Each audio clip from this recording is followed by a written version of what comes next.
السلام عليكم ورحمة الله وبركاته. إن الحمد لله نحمده ونستعينه ونستغفره ونعوذ بالله من شرور أنفسنا ومن سيئات أعمالنا من يهده الله فلا مضل له ومن يضلله فلا هادي له وأشهد أن لا إله إلا الله وحده لا شريك له وأشهد أن محمدا عبده ورسوله يا أيها الذين آمنوا اتقوا الله حق تقاته ولا تموتن إلا وأنتم مسلمون يا أيها الناس اتقوا ربكم الذي خلقكم من نفس واحدة وخلق منها زوجها وبث منهما رجالا كثيرا ونساء واتقوا الله الذي تساءلون به والأرحام إن الله كان عليكم رقيبا يا أيها الذين آمنوا اتقوا الله وقولوا قولا سديدا يصلح لكم أعمالكم ويغفر لكم ذنوبكم ومن يطع الله ورسوله فقد فاز فوزا عظيما. எல்லா புகழும் அகிலங்கள் அனைத்திற்கும் ஏக இறைவனாகிய தூணின்றி வான் படைத்த அல்லாஹ் ஒருவனுக்கே உரித்தானதாகும். அவனது சாந்தியும் சமாதானமும் அவருடைய இறுதி தூதர் முஹம்மது ரசூலுல்லாஹ் ஸல்லல்லாஹு அலைஹி வஸல்லம் அவர்கள் மீதும் அவர்களை பின்பற்றி வாழ்ந்த சத்திய சஹாபாக்கள், தாபீன்கள், தபா தாபீன்கள், உலமாக்கள், நல்லோர்கள், நாம் நேசிப்போர்கள், நம்மை நேசிப்போர்கள், குறிப்பாக இங்கே அமர்ந்திருக்கக்கூடிய நம் அனைவரின் மீதும் அல்லாஹ்வுடைய கருணையும் கிருபை பார்வையும் என்றென்றும் நின்றுள்ளவட்டுமாக. இல்லாமல் அல்லாஹ்வின் நல்லடியார்களே, இன்றைக்கு தலைப்பு போன வாரத்திலே சொல்லியிருந்தோம். போன வாரம் இஸ்லாமியர்கள் எதிர்பார்க்கக்கூடிய வெற்றி என்ற தலைப்பின் கீழாக பேசக்கூடிய நேரத்தில் அதற்கு எதிராக இருக்கக்கூடிய யூதர்களுடைய சதிகள் என்பது அந்த உரையில் இடையில வந்துச்சு. அப்போ இன்றைக்கு யூதர்களுடைய சதியும் முஸ்லீம் சமூகம் அதை எதிர்கொள்வது எப்படி என்ற தலைப்பின் கீழாக பேசலாம் அப்படின்னு சொல்லியிருந்தோம். அந்த அடிப்படையில் யூதர்களுடைய சதியை எதிர்கொள்வதில் முஸ்லீம் சமூகத்தினுடைய பங்களிப்பு என்ன, அவர்களுடைய சதி எப்படி இருக்கும் என்பதை அறிந்து கொள்வது. முதலாவதாக நாங்கள் யூதர்களை பற்றி அறிந்தால்தான், ஒரு சொல்லுவாங்கல்ல, எதிரி எப்படி இருக்கிறான், எதிரி யாருன்னு தெரிஞ்சாதான், எதிரினுடைய சதிகள் என்னன்னு தெரிஞ்சாதான் அதை எதிர்க்குவதற்கு நம்மளால முடியும். அந்த அடிப்படையில் யூதர்கள் என்றால் யார் அப்படிங்கிறத முதலாவதாக நம்ம தெரிஞ்சுக்கொள்ளணும். யூதர்களுக்கும் நமக்கும் இருக்கக்கூடிய ஒற்றுமைகளை பார்த்தோம் அப்படின்னா, நாம எப்படி ஓர் இறைவனை வணங்குறோமோ, ஓரிரை கொள்கை வச்சிருக்கிறோமோ, இதே கொள்கை தான் யூதர்களுக்கும். கிறிஸ்தவர்களுக்கும் அதே கொள்கை தான், ஓர் இறை கொள்கை, ஒரே இறைவனை வணங்கணும் அப்படிங்கிறதுல. இதுல அவங்க முரண்பட்டு போற கட்டங்கள் இருக்கு. அதாவது இப்போ கிறிஸ்தவர்கள் எடுத்துக்கொண்டா ஈசா அலைஹிஸ்ஸலாம் அவர்களை ஒரு இறைவனாகவும் சொல்லுவாங்க, இறைவனுடைய மகனாகவும் சொல்லுவாங்க, ஒரு குழப்பம். ஆனா அவர்களுடைய கொள்கை ஓரிரை கொள்கை. அதே போல யூதர்கள் எடுத்துக்கொண்டாலும் அவர்கள் அல்லாஹ்வுக்கு ஒரு மகன் இருப்பதாக அவர்களும் சொல்றாங்க. ஆனாலும் அவர்களுடைய கொள்கை என்னன்னா ஓரிரை கொள்கை தான். நீங்க பார்ப்பீங்க, யூதர்களையோ கிறிஸ்தவர்களையோ எந்த ஒரு சிலையை வணங்கக்கூடியவர்களாக பார்க்க மாட்டீங்க. அவர்கள யூதர்களாக இருந்தாலும் சரி, கிறிஸ்தவராக இருந்தாலும் சரி, மற்ற சிலைகளை அவர்களாக அந்த ஈசா அலைஹிஸ்ஸலாம் அவர்களுக்கோ இந்த மாதிரி வச்சிருப்பாங்களே தவிர, இதை தாண்டி ஒரு சிலையை அவர்கள் வணங்குவார்களா அப்படின்னா வணங்க மாட்டாங்க. அது இணை வைப்புன்னே அவர்கள் என்ன செய்யறாங்கன்னா கருதுறாங்க. முஸ்லிம்கள் எப்படி எல்லாத்தையுமே இணை வைப்பாக கருதுறோமோ அதே போல் நம்ம எப்படி மலக்குமார்களை நம்புறோமோ இதே நம்பிக்கை அவர்களுக்கும் இருக்கு. மலக்குமார்கள்னு ஒருத்தவங்க இருக்கிறாங்கன்னு நம்புறாங்க. அதுல ஜிப்ரீல் அலைஹிஸ்ஸலாம் எப்படி கொண்டு வருவாருன்னு நம்புறாங்க. அதே போல மறுமை நாளை நாங்கள் நம்புற மாதிரி அவர்களும் நம்புறாங்க. வேதங்கள் இருக்குதுன்னு நாம நம்புறோம், அவர்களும் நம்புறாங்க. கலா கதிர் விதி அடிப்படையில தான் எல்லாமே நடக்குதுன்னு நாம நம்புற மாதிரி யூதர்களும் நம்புறாங்க. இப்போ பாருங்க, முஸ்லீம்களுக்கும் அவர்களுக்கும் கொள்கை ரீதியாக பல ஒற்றுமைகள் இருக்கு. அதாவது அகீதான்னு சொல்லுவோமே, இந்த கொள்கை ரீதியான விஷயத்துல நிறைய ஒற்றுமைகளை நாம என்ன செய்யலாம், அவர்கள்ட்ட பார்க்கலாம். இப்ப இந்த யூதர்கள் தான் என்ன செய்யறாங்கன்னா நமக்கு மிகப்பெரிய ஒரு எதிரிகளாக சதி செய்யக்கூடியவர்களாக இருக்கிறாங்க. இவங்களுடைய வரலாறுகளை நீங்க எடுத்து பார்த்தா முக்கியமா இவர்கள் யாருக்கு எதிரியாக இருக்கணும் அப்படின்னா கிறிஸ்தவர்களுக்கு தான் எதிரியாக இருக்கணும். இவர்கள் காலம் காலமாக நபிமார்கள் எல்லாம் கொலை செஞ்சுட்டு வரக்கூடியவங்க. சக்கரியா அலைஹிஸ்ஸலாம், யஹ்யா அலைஹிஸ்ஸலாம், அதுக்கு பிறகு ஈசா அலைஹிஸ்ஸலாம் அவர்களை கொல்றாங்க. யூதர்கள் என்ன செய்யறாங்க, ஜீசஸ் சொல்லக்கூடிய ஈசா அலைஹிஸ்ஸலாம் அவர்களை கொல்றாங்க. கொன்னதுக்கு பிறகு இந்த கிறிஸ்தவர்கள் என்ன செய்யறாங்கன்னா யூதர்களுக்கு எதிராக செய்யக்கூடிய நடவடிக்கைகளை பார்த்தா எங்கேயுமே அவர்களை வாழ விடலை. துரத்தி என்ன செய்யறாங்கன்னா விரட்டுறாங்க, கொல்லுறாங்க. இந்த மாதிரி காலம் அப்படியே போய்கிட்டு இருக்கு. இதுல இருந்து தப்பிச்சு அடைக்கலம் கொடுக்கறதுலாம் யாருன்னு பார்த்தா முஸ்லிம்கள். மதீனால அடைக்கலம் அடைகிறாங்க யூதர்கள். எங்க ரசூலுல்லாஹி ஸல்லல்லாஹு அலைஹி வஸல்லம் அவர்கள் பிறப்பதற்கு முன்பாகவே மதீனா பூமியில யூதர்கள் என்ன செய்யறாங்கன்னா அடைக்கலம் இருக்கிறாங்க. நீங்க பாப்பீங்க, இந்த பனு குறைதா இப்படின்லாம் வருது, இதெல்லாம் யூதர்கள். அப்போ மதீனால தஞ்சம் புகுந்திருக்கிறாங்க. அப்போ அரபுகள் யாரு, அரபுகள் அதாவது முஸ்லிம்கள் கிடையாது, அவர்கள் காஃபிர்களா இருக்கிறாங்க. காஃபிர்கள் என்ன செய்வானுன்னா இந்த யூதர்களை வந்து எப்பவும் தொல்லை கொடுத்துட்டே இருக்கிறது, சண்டை போட்டுக்கிட்டே இருக்கிறது, எப்ப பாரு சண்டை சண்டை சண்டை. யூதர்கள் அந்த காலகட்டத்தில் என்ன சொல்லுவாங்களாம், அரபுகளை பார்த்து, எங்கள்ல இருந்து ஒரு நபி வருவார், அவருடைய வேதத்துல என்ன போட்டிருக்கு, மதீனாவில் ஒரு நபி வருவார் அப்படிங்கிறது. இவங்க அதனாலதான் மதீனால வந்தே குடியேறினது. இவங்க காஃபிர்களை பார்த்து என்ன சொல்லுவாங்க, யூதர்கள், எங்கள்ல இருந்து ஒரு நபி வருவாரு, அவர் வந்துட்டாருன்னா அவரை முன்னிறுத்தி நாங்க உங்களுக்கு எதிராக சண்டை போடுவோம் அப்படின்னு சொல்லி காஃபிர்களை பார்த்து யூதர்கள் சொல்லக்கூடியவர்களாக இருந்தார்கள். அதுக்கு பிறகு அல்லாஹு ரப்புல் ஆலமீன் அப்படியே ட்விஸ்ட் அடிச்சு இஸ்மாயில் அலைஹிஸ்ஸலாம்ல இருந்து அல்லாஹ் என்ன செஞ்சுட்டான், படிக்க எழுத தெரியாத ஒரு நபியை கொண்டு வந்தான். ஏன்னா திமிரு பிடிச்சவங்க இந்த பனு இஸ்ரவேலர்கள் வந்து, நாங்க தான் வந்து படிப்பாளிகள் அறிவாளிகள் இப்படிங்கிற திமிரு அவர்கள்ட்ட இருந்துச்சு. அதை அப்படியே உடைக்கிற மாதிரியே அல்லாஹ் ரப்புல் ஆலமீன் உம்மி நபின்னு சொல்லி நிறைய இடங்கள்ல குரான்ல பேசுவோம். எப்படி எழுத படிக்க தெரியாத நபியை கொண்டு வந்தேன், எழுத படிக்க தெரியாத நபியை கொண்டு வந்தேன் இப்படின்னு சொல்றதெல்லாம் எதுக்கு அப்படின்னா, இவர்களுக்கு பதில் சொல்வதற்காகவே கொண்டு வந்து அல்லாஹ் என்ன செஞ்சுட்டான் அப்படின்னா, அவர்களுக்கு எதிராக அல்லாஹ் ரப்புல் ஆலமீன் நல்ல ஒரு இறை தூதர் மூலமாக ஒரு சமூகத்தை ஏற்படுத்தி இருந்தான். இதை நீங்க தெரிஞ்சுக்கணும். முதலாவதாக யூதர்கள் என்றால் யார், அவர்கள் எப்படி வந்து இருக்கிறாங்க, அவருடைய வரலாறு என்ன அப்படிங்கிறது. இப்போ நாம இதுல பார்க்க வேண்டியது என்ன அப்படின்னா, சமூக ஊடகங்கள் சோசியல் மீடியா மூலமாக யூதர்கள் வந்து இந்த முஸ்லிம் சமூகத்துக்கு மட்டுமல்ல ஒட்டுமொத்த உலக சமுதாயத்துக்கு எதிராகவும் செய்யக்கூடிய சதித்திட்டங்கள் வந்து மிக பயங்கரமானது. இதுல அவர்கள் குறிவைப்பது யார் அப்படின்னா முஸ்லிம்களை தான்.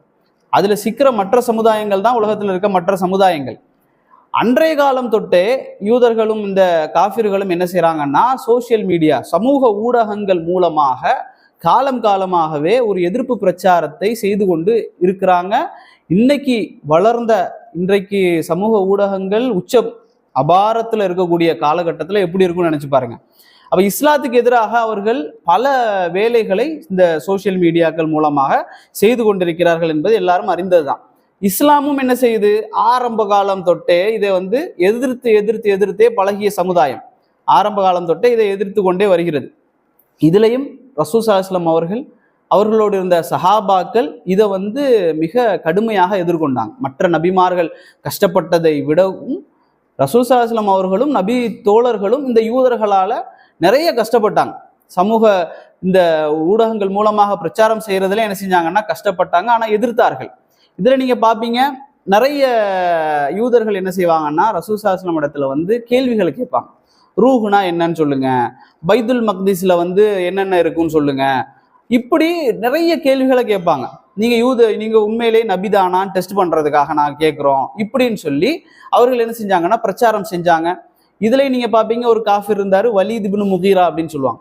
இந்த வலீத் இப்னு முகீரா எந்த அளவுக்கு, இது ஒரு உதாரணத்துக்கு நான் சொல்றேன். இந்த வலீத் இப்னு முகீரா என்ன செய்யறாரு அப்படின்னா, குறைஷிகளை எல்லாம் ஒரு நாள் வந்து அழைக்கிறாரு, கூப்பிடுறாரு. என்ன சொல்றாரு, ஹஜ்ஜுடைய காலகட்டம் நெருங்கிக்கிட்டு இருக்கு, ஹஜ்ஜுக்காக மக்கள் உலகமெங்கும் இருந்து இந்த பூமிக்கு வருவார்கள். சவுதி அரேபியாவுக்கு மக்காவுக்கு உலகமெங்கும் இருந்து ஹஜ்ஜுக்கு வருவாங்க. எப்போ, இஸ்லாம் வந்ததற்கு முன்பாகவே, இஸ்லாம் வருவதற்கு முன்பாகவே அவங்க வந்துகிட்டு தான் இருக்கிறாங்க எல்லாருமே. அன்றைக்கும் உங்களுக்கு தெரியும், காஃபிர்களும் அல்லாஹ்தான் வணங்கினாங்க. அவர்கள் கூட சேர்த்து தான் சிலைகளையும் வணங்கிட்டு இருந்தாங்க. உங்களுடைய இறைவன் யாருன்னு கேட்டா அல்லான்னு சொல்லுவாங்க, மலையை தர்றது யாரு அல்லாஹ், பிள்ளையை தர்றது யாரு அல்லாஹ், இப்படிதான் பேசுவாங்க. அல்லாஹ் மேலதான் சத்தியம் வைப்பாங்க. இங்க ரசூல் ஸல்லல்லாஹு வாப்பா, இந்த பேர்லாம் பாருங்களா, அபூ பக்கர் இப்படிலாம் பேர்லாம் வருதே, இந்த பேர்லாம் எடுத்து பார்த்தா என்ன அப்துல்லா வரும், எல்லாமே என்ன முஸ்லிம் பேர்கள், ஆனா காஃபிர்கள்.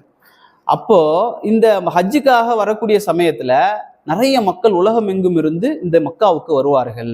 வரக்கூடிய நேரத்தில் இந்த முஹம்மது ஸல்லல்லாஹு அலைஹி வஸல்லம் அவர்கள் பற்றிய செய்தி என்ன செஞ்சிடக்கூடாது, அவர்கள்ல போய் சேர்ந்துடக்கூடாது. சேர்ந்துருச்சுன்னா உலகம் ஃபுல்லா இது பரவிடும். அப்ப நாம என்ன செய்யலாம் அப்படின்னு சொல்லி திட்டம் போடுறாங்க. திட்டம் போடக்கூடிய நேரத்தில் அங்க இருந்த குறைஷி தலைவர்கள் எல்லாம் ஒவ்வொரு கருத்து சொல்றாங்க. ஒருத்தர் சொல்றாரு, இவரை வந்து சூனியக்காரர்னு சொல்லிடுவோம், அப்ப யாரும் நம்ப மாட்டாங்க. அதே போல இவரை ஜோசியக்காரர்னு சொல்லுவோம், கவிஞர் என்று சொல்லுவோம், இப்படின்னு சொல்லி ஒவ்வொருத்தவங்க ஒவ்வொரு ஐடியாக்களை கொடுக்குறாங்க. அப்போ இதை வலீத் இப்னு முகீரா சொல்றாரு, இது சரியில்லை, இது சரியில்லை, இது சரியில்லை, இது அவருக்கு என்ன செய்யாது, செட் ஆகாது, மக்கள் நம்ப மாட்டாங்க. இதுல கூட நீங்க பாருங்க, அவரை வந்து பொய்யர்னு யாருமே சொல்லலை. ரசூல் ஸல்லல்லாஹு அலைஹி வஸல்லம் அவர்களை பத்தி அவர் பொய்யரு, அவரை நம்பாதீங்கன்னு சொல்லி பிரச்சாரம் செய்வதற்கு காஃபிர்களே தயாரா இல்லை. அந்த அளவுக்கு ரசூல் ஸல்லல்லாஹு அலைஹி வஸல்லம் நடத்தை இருந்துச்சு. அப்போ கடைசியா அந்த வலீத் இப்னு முகீராட்டே கேட்குறாங்க, நீங்க சொல்லுங்க, என்ன சொல்லி இவரை வந்து பிரச்சாரம் பண்ண விடாம ஆக்கலாம் அப்படின்னு சொல்லக்கூடிய அவர் சொல்றாரு, சாஹிர்னு சொல்லுவோம். யார், சூனியக்காரர், சிஹ்ர் செய்யக்கூடியவர், இவர் வந்து ஒரு சாஹிர், இவர் வந்து இந்த மாதிரி வித்த காமிச்சுதான் இதெல்லாம் சொல்றாரு இப்படின்னு சொல்லி பரப்புவோம் என்று சொல்லி அவர்கள் என்ன செய்யறாங்க, அந்த சமூகத்துக்கு மத்தியில அந்த பொய்யான செய்திகளை என்ன செய்யறாங்க, பரப்புறாங்க. இவர் ஒரு சாஹிர் என்று சொல்லி பரப்புறாங்க. ஹஜ்ஜுக்கு வரக்கூடிய மக்கள் இவரை நம்பிடக்கூடாது என்பதற்காக. இது கூட என்ன அப்படின்னா, அன்றைக்கு இருந்த சமூகம் அதுதான், சமூக மீடியா, சோசியல் மீடியான்னு சொல்லப்படக்கூடிய விஷயம் என்ன அப்படின்னா இதுதான். இப்படித்தான் என்ன செஞ்சாங்கன்னா, அன்றையிலிருந்தே இஸ்லாத்துக்கு எதிராக இந்த காஃபிர்களும் யூதர்களும் என்ன செய்யறாங்கன்னா சதித்திட்டங்களை தீட்டிட்டு வர்றாங்க. இன்றைக்கு கூட ஊடகங்கள்லாம் என்ன செய்யுது அப்படின்னா இதே வேலையை தான் அட்வான்ஸ்டா செய்யுது. இன்றைக்கும் ஊடகங்கள் இதே வேலையை அட்வான்ஸாக செய்து இதுல முதல் இடத்தில் இருக்கக்கூடியவர்கள் யார் அப்படின்னா யூதர்கள். இஸ்லாத்துக்கு எதிரான பிரச்சாரத்துல முதல் இடத்துல யூதர்கள் இருந்து கொண்டிருக்கிறார்கள். அவர்கள் நம்மளை வந்து மிகப்பெரிய எதிரிகளாக பார்க்கிறாங்க. அல்லாஹ் ரபுல் ஆலமீன் சூரா மாயிதால 5வது அத்தியாயத்தினுடைய 82வது வசனத்துல சொல்லி காட்டுகின்றான், லதஜிதன் அஷத்தன் நாசி அதாவத்தன் லில்லதீன ஆமனுல் யஹூத வல்லதீன அஷ்ரகு. அல்லாஹ் சொல்கிறான், லதஜிதன் அஷத்தன் நாசி, அதாவது மக்கள்லேயே மிக கடுமையான எதிரிகளாக முஸ்லிம்களை யாரெல்லாம் எடுத்திருக்கிறாங்க அப்படின்னு சொல்லும் பொழுது, அல் யஹூத வல்லதீன் அஷ்ரகு, யஹூதிகளும் இணை வைப்பாளர்களும் முஸ்லிம்களை வந்து மிகப்பெரிய எதிரிகளாகவே வச்சிருக்கிறாங்க அப்படின்னு சொல்லி அல்லாஹ் ரபுல் ஆலமீன் என்ன செய்யறான், சொல்லி காட்டுகின்றான். அப்ப இதுல நீங்க பாருங்க, சில முக்கியமான பங்களிப்பு வந்து அவர்களுக்கு உண்டு, யூதர்களுக்கு உண்டு, முஸ்லிம்களுக்கு எதிரான பிரச்சாரத்துல. இவர்களுடைய வேதம் நமக்கு தெரியும் தானே. யூதர்களுடைய வேதம் என்ன? யூதர்களுடைய வேதம் தௌராத். ஆனா இந்த தௌராத்தை வந்து அவர்கள் வந்து எல்லாருக்குமே படிக்க கொடுப்பாங்களானா இல்லை. எப்படி பிராமணர்கள் வந்து சில வேதங்களை வந்து கொடுக்க மாட்டாங்களோ, இதே போல தௌராத்தையும் அவர்கள் எல்லாருக்கும் படிக்க கொடுப்பது கிடையாது. ஆனா அவருடைய முக்கியமான வேதம் தௌராத். ஆனா இன்றைக்கு வந்து அது இல்லை, அவரிடத்துல வந்து சேதப்படுத்தப்பட்டு வச்சிருக்கிறாங்க.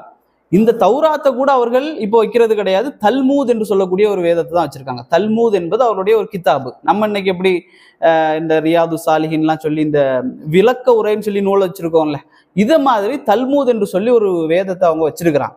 இந்த தல்மூதுல என்ன இருக்கு அப்படின்னு சொன்னா, 2 விதமான தல்மூது இருக்கு. ஒன்று ஜெருசலம் தல்மூது, இன்னொன்று பாபிலோனியன் தல்மூது.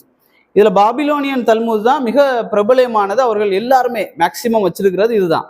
இந்த பாபிலோனியன் தல்மூதுல வந்து என்னெல்லாம் இருக்கும் அப்படின்னா, தினசரி வாழ்க்கையில எப்படி எல்லாம் வாழ்றது, நமக்கு எப்படி சட்டம் இருக்கோ அதே சட்டம் அவர்களுக்கு இருக்கு.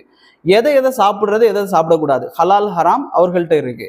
அதே போல சமூகம், கம்யூனிட்டி மத்தியில எப்படிலாம் வாழ்றது, லாஸ், சட்டங்கள் அவர்கள்ட்ட இருக்கு. எத்திக்ஸ் இருக்கு. எப்படியெல்லாம் வந்து எத்திக்ஸ்னா என்ன சொல்றது, அதாவது பழக்க வழக்கம் மாதிரி ஒழுங்குமுறைகள், இதெல்லாம் கூட அவர்கள்ட்ட என்ன செய்யுது இருக்கு. இஸ்லாமியர்கள்ட்ட எப்படி வேதங்களை பின்பற்றக்கூடியதெல்லாம் இருக்குதோ, இதே போல அந்த தல்மூதுல வந்து தௌராத்தை எப்படியெல்லாம் பின்பற்றணும்னு சொல்லி அங்கிருந்து ரெஃபரன்ஸ் எடுத்து வந்து ஒரு புத்தகத்தை வச்சிருக்கிறாங்க. மிக முக்கியமான புத்தகம். இதை வச்சுதான் அவர்கள் என்ன செய்யறது, லைஃபே நடத்துறாங்க, ஹலால் ஹலாம் பேண்டுறாங்க. சரிங்களா? இந்த தல்மூதுல இருக்கக்கூடிய ஒரு முக்கியமான ஸ்டேட்மெண்ட்டை பாருங்க. அதுல போட்டிருக்குது என்னன்னா, உலகத்தில் இருக்கக்கூடிய எல்லா வளங்களும் யாருக்கு சொந்தமானது என்றால் யூதர்களுக்கு சொந்தமானது. அது தல்மூதுல போட்டிருக்கு. இந்த உலகத்தில் இருக்கக்கூடிய எல்லா வளங்களும், என்ன வளமா இருந்தாலும் சரி, பெட்ரோலோ தங்கமோ, இதுல எல்லா வளங்களுமே யாருக்கு சொந்தமானது, யூதர்களுக்கு சொந்தமானது. இதை வந்து ஒரு 20 வருஷத்துக்கு முன்னால ஒரு போருடைய காலகட்டத்துல கூட ஒரு அமெரிக்காவை சார்ந்த ஒரு யூதர் வந்து அது பேசக்கூடிய நேரத்துல சொல்றாரு, கடவுள் செஞ்ச ஒரு தப்பை நாங்க திருத்த வந்திருக்கிறோம். என்ன தப்பு? பெட்ரோலை கொண்டு எங்க வச்சுட்டான் கடவுள், அரபு தேசத்துல வச்சுட்டான். அதை திருத்துவதற்காக நாங்க வந்திருக்கோம்னு சொல்லி ஓப்பனாக பேசக்கூடிய அளவிற்கு அவர்களுடைய என்ன கொள்கை இருக்கு. வளங்களை எங்களுக்கானதுதான், அது எந்த வளமாக இருந்தாலும் சரி அப்படின்னு சொல்லக்கூடிய அளவுக்கு அந்த புத்தகம் இருக்கு. இப்ப நீங்க பாருங்க, 1700 கிறிஸ்துவுக்கு பிறகு 1700, இன்னைக்கு 2026, 1700ல இவர்கள் வந்து என்ன செய்ய ஆரம்பிக்கிறாங்கன்னா, மிக தீவிரமாக இஸ்லாத்துக்கு எதிராக ஏதாவது ஒன்று செய்யணும், சமூகத்துக்கு எதிராக ஏதாவது ஒன்று செய்யணும் சொல்லி 1700க்கு பிறகு அவர்கள் என்ன செய்யறாங்கன்னா மிக வேகமாக விரைவாக வேலை செய்ய ஆரம்பிக்கிறாங்க.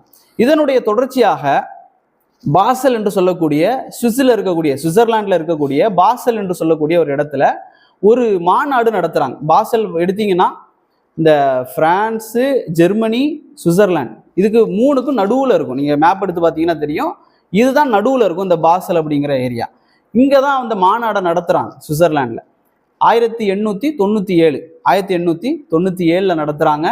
மிக முக்கியமான மாநாடு. 1 மாசம் நடத்துறாங்க. நாம இன்னைக்கு 1 நாள் 2 நாள் நடத்துற மாதிரி 1 மாதம் மாநாடு நடத்துறாங்க. ஃபர்ஸ்ட் ஜியோனிஸ்ட் காங்கிரஸ் அப்படின்னு சொல்லி, முதல் ஜியோனிஸ்ட் கூட்டம் வந்து என்ன செய்யுது, இந்த சுவிட்சர்லாந்துல நடக்குது. தியோடர் ஹெர்சில் என்று சொல்லக்கூடியவன் என்ன செய்யறான், இதை ஆர்கனைஸ் பண்றான். இந்த மாநாட்டினுடைய முக்கிய கருப்பொருள் என்ன அப்படின்னா, நேஷனல் ஹோம்லேண்ட் ஃபார் ஜீவிஷ் பீப்புள், அவர்களுக்காக யூதர்களுக்கான ஒரு தாய் நாடை அமைப்பது என்ற தலைப்பின் கீழாக என்ன செய்யறாங்க அப்படின்னா மிகப்பெரிய ஒரு மாநாடை நடத்துறாங்க. இந்த மாநாட்டுக்கு எதற்காக அவர்கள் இவ்வளவு கஷ்டப்படுறாங்க, இது ஒரு கொஞ்ச நாளைக்கு முன்னால போங்க, கிறிஸ்துவுக்கு முன்பாக போங்க, 1200 வருடங்களுக்கு மேலாக போங்க, கிறிஸ்துவுக்கு முன்பாக மூசா அலைஹிஸ்ஸலாமுடைய காலகட்டத்தில் மூசா அலைஹிஸ்ஸலாம் என்ன செய்யறாங்கன்னா, இந்த ஃபிரௌன்ட்ட இருந்து இந்த பனு இஸ்ரவேலெல்லாம் காப்பாற்றி என்ன செய்யறாரு, கொண்டு வந்துடுறாரு, ஷாமுக்கு கொண்டு வந்துடுறாரு. அதுக்கு பிறகு சுலைமான் அலைஹிஸ்ஸலாம் வந்து ஒரு 960 கிமு 960 சொல்லுவாங்க. இந்த காலகட்டத்தில் அவங்க என்ன செய்யறாங்க, சுலைமான் அலைஹிஸ்ஸலாம் அங்கே ஆட்சி செய்கிறாங்க. அங்கே வந்து இந்த இன்னைக்கு டெம்பிள் சொல்லுவாங்க, பள்ளிவாசல் எல்லாம் கட்டுறாங்க. அதுக்கப்புறம் பாருங்க, கிமு 586 கிமு, அதாவது கிறிஸ்துவுக்கு முன்பாகவே 586 பாபிலோனியர்கள் அந்த இடத்தை கைப்பற்றுறாங்க. பாபிலோனியர்கள் கைப்பற்றுறாங்க, யூதர்களை விரட்டி விடுறாங்க. அதுக்கு பிறகு மறுபடியும் குடி வந்துட்டானுங்க. அதுக்கு பிறகு கிமு 70 ரோமர்கள் அதை கைப்பற்றுறாங்க. கைப்பற்றினதுக்கு பிறகு அவர்கள் என்ன செய்யறாங்கன்னா விரட்டி விடுறாங்க யூதர்களை. அதுக்கு பிறகும் குடியேறாங்க. அதுக்கு பிறகு வாங்க ரசூல் ஸல்லல்லாஹு அலைஹி வஸல்லம் ஈசா அலைஹிஸ்ஸலாம் வர்றாங்க. ஈசா அலைஹிஸ்ஸலாம் வந்ததுக்கு பிறகு ஒரு 30, 34, 35 வருஷம் வாழ்றாங்க. அவர்களும் கொலை செய்யப்பட்டதா அவங்க நினைக்கிறாங்க. அதுக்கு பிறகு யார் கொல்றா, யூதர்கள். இதுக்கு பிறகு இஸ்லாம் வருது. இஸ்லாம் வந்து அதாவது கிறிஸ்துக்கு பிறகு 638 இஸ்லாம் வந்து அந்த இடத்த கைப்பற்றுது. யார் கைப்பற்றினாங்க முதல் முறையா தெரியுமா? முதல் முறையாக பலஸ்தீன் ஷாமை வந்து கைப்பற்றுறாங்க யாரு? உமர் ரதியல்லாஹு அன்ஹு. உமர் ரதியல்லாஹு அன்ஹு அவர்கள் அதை கைப்பற்றக்கூடிய நேரத்துல என்ன செய்யறாருன்னா, யூதர்கள் எல்லாம் உள்ள கூப்பிடுறாரு. உங்க யாரெல்லாம் அந்த நாட்டுக்கு சொந்தக்காரங்களோ, யாருக்கெல்லாம் வீடு இருக்குதோ எல்லாரும் வந்து குடியேறுங்க அப்படின்னு சொல்லி அவர் என்ன செய்யறாரு, உள்ள எடுக்கிறார். முஸ்லிம்கள் உள்ள எடுக்கிறாங்க. மிக அழகான ஆட்சி அங்க நடக்குது. அதுக்கு பிறகு பாருங்க 1099 1099 குருசைடர்ஸ் சிலுவை யுத்தம் நடந்து அவங்க என்ன செய்யறாங்கன்னா கைப்பற்றுறாங்க. அவர்கிட்ட இருந்து 1187 சலாவுதீன் அய்யூபி ரஹிமஹுல்லா அவங்க என்ன செய்யறாங்கன்னா கைப்பற்றுறாங்க. அவர் என்ன செய்யறாருன்னா இதே போல உள்ள எடுக்கிறார், யூதர்களை வாங்க உள்ள எடுங்க. ஏன் குர்ஆன்ல என்ன அல்லாஹ் ரப்பல் ஆலமீன் சொல்றான், யாரெல்லாம் உங்கள்கிட்ட வந்து அடைக்கலம் கேட்கிறாங்களோ அவங்களுக்கு அடைக்கலம் கொடுத்துருங்க, எதிரிகளாக இருந்தாலும் சரி. அப்போ இவர்கள் என்ன செய்யறாங்க, முஸ்லிம்கள் நீங்க பாருங்க, ரசூல் ஸல்லல்லாஹு அலைஹி வஸல்லம் காலத்துல, உமர் ரலியல்லாஹு காலத்துல, சலாவுதீன் அய்யூபி ரஹிமஹுல்லாவுடைய காலத்துல எல்லாரும் என்ன செய்யறாங்கன்னா யூதர்களுக்கு அங்க இடம் கொடுத்துக்கிட்டே தான் இருக்கிறாங்க. 2000 வருடங்களா கிறிஸ்தவர்கள் உலகத்தில் இருக்கக்கூடிய எந்த நாட்டிலையுமே அவனை வந்து விட்டு வைக்கல. யூதர்களை எங்கேயுமே வாழ விடல. தேடி தேடி என்ன செஞ்சாங்கன்னா விரட்டினாங்க, கொலை செஞ்சாங்க. முஸ்லிம்கள் என்ன செய்யறாங்கன்னா இந்த மக்களை வாழ வச்சு கொண்டே தான் இருக்கிறாங்க. இதுதான் சரித்திரம். இப்போ 1897 வாங்கலாம், இந்த மாநாட்டுக்கு வாங்க. இந்த மாநாட்டுடைய சமயத்தில் 1897 இந்த பலஸ்தீன் என்ற அந்த நாடு, ஷாம் பிரதேசம், ஷாம்னா தெரியும் உங்களுக்கு, லெபனான், ஜோர்டான், அதாவது லெபனான், ஜோர்டான், சிரியா, பலஸ்தீன், இந்த 4 சேர்ந்தது தான் ஷாம். இது வந்து யாருடைய கட்டுப்பாட்டில் இருக்கு பலஸ்தீன் அப்படின்னா, உஸ்மானிய ஹிலாஃபத், ஒட்டமன் எம்பையர் கட்டுப்பாட்டில் இருக்கு, துருக்கி அண்டர்ல இருக்கு. இப்போ இவர்கள் சொல்றாங்க, அந்த மாநாட்டுடைய நேரத்தில் சொல்றாங்க, எங்களுக்கு இங்க என்ன செய்யணும், நாடு வேணும் அப்படின்னு சொன்னா பலஸ்தீன்ல தான் வேணும் அப்படிங்கிற ஒரு திட்டம் அவர்களுக்கு இருக்கு. நாங்க வந்து உலகத்துல அவர்களுக்கு வந்து பல நாடுகள் இடம் நிறைய இருக்கு, கனடால, ஆஸ்திரேலியா, எல்லா இடத்துலயும் இருக்கு. ஆனா எங்க வேணும், எங்களுக்கு பலஸ்தீன்ல வேணும் அப்படின்னு சொல்லி அவங்க என்ன செய்யறாங்கன்னா முடிவு செய்யறாங்க. இப்படி முடிவு செய்து கிட்டத்தட்ட ஒரு 52 வருஷத்திலேயே 1948 மே 15 வந்து ஐக்கிய நாடு சபை முடிவு செய்து, நீங்க என்ன செய்யுங்க, இஸ்ரேல் என்ற ஒரு நாட்டை நீங்க வச்சுக்கோங்க அப்படின்னு சொல்லி எல்லைகளை பிரித்து கொடுத்து அவர்கள் என்ன செய்யறாங்கன்னா அங்க வந்து குடியேற ஆரம்பிக்கிறாங்க. 1948 சரிங்களா. அன்றைக்கு அவர்களுடைய எண்ணிக்கை இஸ்ரேல்ல வந்து பாத்தீங்கன்னா 85,000 மக்கள் இருக்கிறாங்க. அதுக்கு பிறகு அடுத்த வருஷம் 1949 ஒரு வருஷத்திலேயே எண்ணிக்கை எவ்வளவு ஆகுது அப்படின்னா 6 லட்சமா ஆகுது. எப்படி 6 லட்சம் என்ன செய்யறாங்கன்னா எல்லா உலக நாடுகளுக்கு அழைப்பு விடுத்துட்டாங்க. எங்கெல்லாம் யாரெல்லாம் யூதர்கள் இருக்கிறீங்களோ வந்து குடியேறிடுங்க அப்படின்னு சொன்ன உடனே கேரளா உட்பட இந்தியாவில் இருக்கக்கூடிய பல ஏரியாக்கள்ல, கேரளால இருந்தும் கூட தமிழ்நாடு போன்ற ஏரியாக்கள்ல இருக்கக்கூடிய யூதர்கள் கூட என்ன செஞ்சாங்கன்னா அங்க போய் குடியேறினாங்க. பலஸ்தீனியர்கள் 7 லட்சம் பேர் 1949 வெளியேற்றப்படுறாங்க. அங்க இருந்த பூர்வக்குடி மக்கள் வெளியேற்றப்பட்டு 6 லட்சம் யூதர்கள் என்ன செய்யறாங்கன்னா உள்ள கொண்டு வரப்படுறாங்க. 3% இருந்த பாப்புலேஷன் 74% மாற்றப்படுது அந்த ஏரியால. அதுக்கு ஐக்கிய நாடு சபை கூட என்ன செய்யுது, எதிர்ப்பு தெரிவிக்குது. நீங்க வந்து எந்த எல்லைகளை வகுத்தோமோ அதுலதான் இருக்கணும், உங்களுக்கு தெரியும் 6 days வார்னு ஒன்று கூட நடந்துச்சு. ஜிசிசி கண்ட்ரி எல்லாம் போட்டு அடிச்சான். ஒரே நாடு ஜிசிசி கண்ட்ரிஸ் எல்லாம் போட்டு அடிக்கக்கூடிய நேரத்தில் கூட என்ன செய்யப்படுது அப்படின்னு சொன்னா, அவர் வந்து அந்த எல்லைகளுக்கு கட்டுப்பட மாட்டேன் அப்படின்னு சொல்லி அது வந்து பரவி கொண்டிருக்கக்கூடிய நேரத்தில் இந்த 1897 ஒரு மாநாடு நடக்கு.